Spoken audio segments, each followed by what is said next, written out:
Petty revenge, I'm smarter than you, Ricky. Back in school there was this one kid in my class who always had to be the center of attention. His name was Ricky.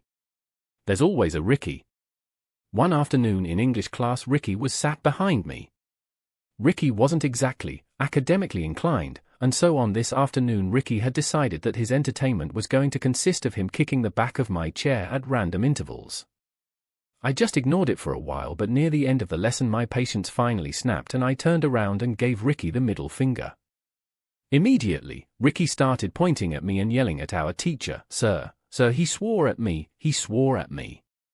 Now, there's two things you need to know. Firstly, this was a Christian school in the mid-1990s, swearing was a big deal.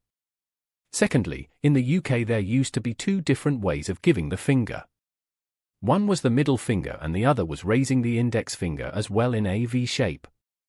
Anyway, the teacher comes over to investigate Ricky's yelling. He looks over at me and I immediately deny everything.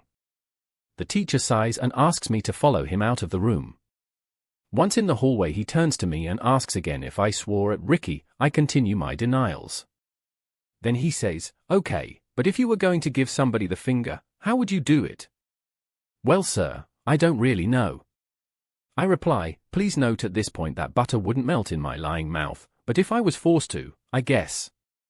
At this point I reluctantly perform the two-fingered version for my teacher. Please note, this is not the one-fingered version I'd actually used.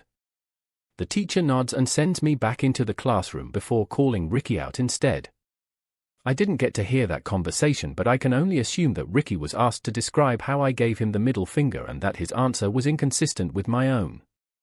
After a couple of minutes, an extremely unhappy Ricky was forced to come back into the class and apologize to both myself and the whole class for causing disruption. How I managed to keep the smirk off my face, I'll never know.